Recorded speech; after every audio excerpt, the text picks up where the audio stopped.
Most buyers in the city of Toronto either going east or west when it comes time to purchasing their next property. If they live downtown for quite some time, generally choose two areas of where their next move would be. For this video, we're going to break down the west side of the city and why it's so popular amongst buyers. In fact, one of these areas was ranked number 3 on Toronto Life's best neighborhoods in Toronto. And if you did dial those up to the best school areas, it actually came in number 1. I'm Michael Ouzas. I'm here in the city of Toronto. If you ever want to book in a call to discuss your plans on moving either east or west to the city of Toronto, click on the New Year strategy session on the first link down below or scan this QR code and book a call directly into my calendar. It's super common that if somebody is living in the downtown core, that usually they want to move either east, west, or central in the city of Toronto. Breaking down the west side of the city, let's look at what those are, what the pockets are like, and how much each of those locations cost for detached or semi-detached properties. So here's the city of Toronto map, and this covers the west, which are all the areas that start with a W, the central, which is all the areas that start with a C, and the east, which are all the areas that start with an E. This is how it's laid out on the Toronto real estate board. And if you did want to take a look at this map, you could just type in TRREB map in Google and it should come up first. We break down those top 2 areas. We're actually going to refer to W01 and W02. They're on the west side here of CO1. So if you are living in the down core right here by, for example, Trinity Bellwoods, go just a little bit west or a little bit northwest, we'll bring you into these pockets in the city. If we take a look at what exactly W1 and W2 looks like, and I know there's a lot of writing video, but it'll show you clearly what those areas are. Just going west of Little Portugal and Dufferin Grove here, which is essentially Dundas Street West. First up, we have Roncesvalles, better known as Roncesvalles if you are a Torontonian. South Parkdale, which is the south side here of Queen Street. High Park Swansea, which is going west of Roncesvalles, and then going to the north. So this is Bloor, this line going straight across. This is where we get into W02. Directly north of High Park Swansea is High Park North. So of course, High Park, one of the nicest and best parks. If you do go check it out in the spring, they do have all those blossoms going on there. High Park North, directly north of Bloor, and then it goes up into the junction. And if we go east a little bit, you're looking at Dovercourt, Wallace, Emerson, which is also part of the junction. And this is divided here by Dundas. So this is that junction here between Bloor West and Dundas Street West, where both of those cross. If we go just a little bit further to the west, we have Runnymede, Bloor West Village. This was actually voted one of the best areas by Toronto Life magazine in 2023, and I assume that once those numbers come out for 2024, we should see the exact same result because it's a super highly desirable area and definitely one of the most prominent areas when it comes time to purchasing property and living in the city. Going one touch west of Runnymede, Bloor West Village, we're looking at Lambton, Babby Point. If you ever gone down Babby Point Road, some of the most impressive houses in the city of Toronto. They're absolutely stunning. Those houses do range well into the millions of dollars, but they're quite spectacular. If we break down what each of these property types are worth in the city of Toronto and what exactly they sell for, we're going to start out with W01 Detached, and most of the properties, as you can see here, are well over $2 million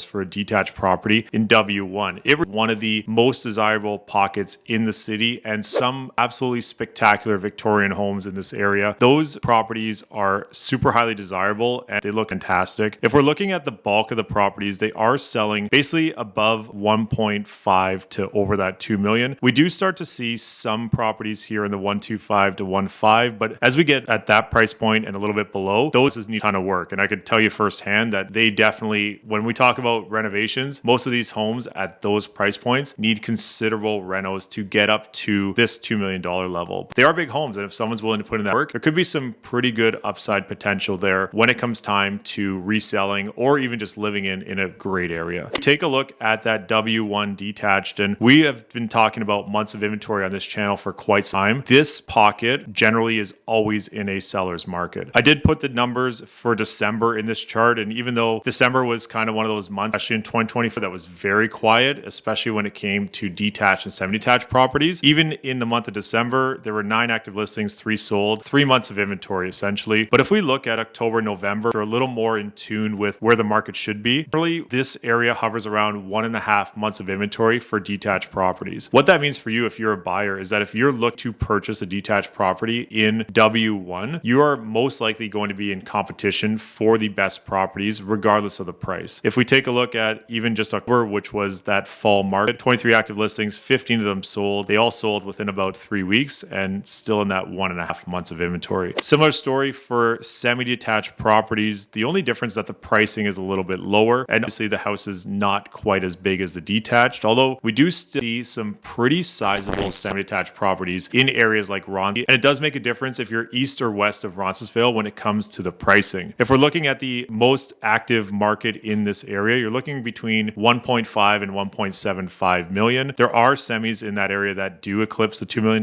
mark. And again, these ones, same kind of story with the detached. The ones below like 1.25, even 1.5 for that matter, especially directly in Roncesvalles, those houses need a ton of work. So if you are willing to put in the work, same thing with the detached, that could be an area where if you purchase one of those properties and are willing to invest into renovating them, an amazing place to live or really good upside on the other end. Looking at that semi-detached market, if we look at our months of inventory chart, same story as a detached, except even in December, there were 5 active listings and 4 of them sold for 1.25 months of inventory. It is pretty much without a doubt that if you're looking to get into the market, especially in an area like Roncesvalles, in that W1 area, you will almost without a doubt be in competition for those properties. 1.4 months of inventory in October and 1.8 in November. And if we look at average price here, and this is that graph, even though the peak was at just over 1.8, we've seen these pricing get pretty close to that throughout the course of 2024. Even though the market as a whole maybe not quite as great in 2024, this area definitely performs very well. Let's jump over to W2 and we'll start out with detached. And this is where we do see prices a little bit different. And now the biggest reason why prices are kind of even throughout the board between 1.25 and 2 million is because when you get into this area of W2, so going a little bit east of Dundas, the pricing is definitely lower than where it would be going west, basically High Park North, and going west into Bloor, West Runnymede and Babby Point. So if we break this down by kind of price point, this area here below that 1.5 million in the detached sector would probably bring you somewhere in this Dovercourt Wallace Junction area, or even in the upper part of Bloor West Village, which is north of Annette, going to basically St. Clair. But if we're in the High Park North and Bloor West Runnymede area, Babby Point, this is where you're looking in the basically high 1 millions over and above 2 million. The bulk of these sales would be in this area here, right around this Runnymede word here for the map. If we take a look at months of inventory, same story. Even though the pricing is up and elevated in these areas, in December there were not a ton of sales, so that price point, average price, definitely way down here. But essentially 1.2 months of inventory in October, 1.4 in November, and that's pretty common for this area. In the house that need a ton of work, and I've seen my fair share of them, and a lot of them are very old. They've been owned for quite a long time. And when it comes time to doing renovations, these homes are pretty sizable and they require a ton of input to get them back up to speed. They are still selling and they still sell pretty well, even though they need full renos. But overall, same story as if you're going for W1. Generally in these pockets, especially in Runnymede, Bloor West and High Park North, you will generally be competing for these properties. If we take a look at semi-detached for W2, same story as detached market. The pricing does get a little bit less when we're up here by where it says the junction and going east of Dundas here. So this kind of pocket up here. But if we're looking at that Runnymede area, those properties still perform at a pretty high price point. And if we're looking here, most of them would be here above that 1.5, especially if they're renovated. Going below that 0.5, they either need a lot of work or they're probably in the more northern part of W2, going to the east of W as well. If we look at where those price points are, and again, here's that peak of the market, kind of hit that 1.7, 1.8 mark. We did see those prices climb in December, and 12 sold, which is actually pretty good for the month of December. We see the months of inventory again below 2, even in the month of December. So if you are looking for a W2 semi-detached property, again, same story as W1, you'll most likely be in competition for those properties. You might be wondering what it actually costs to purchase in these areas. So I grabbed the benchmark price points, and this is an ebb and flow of where things were all the way back to basically January 2020. Overall, if you're looking for a detached in W1, the benchmark price is just over $2 million.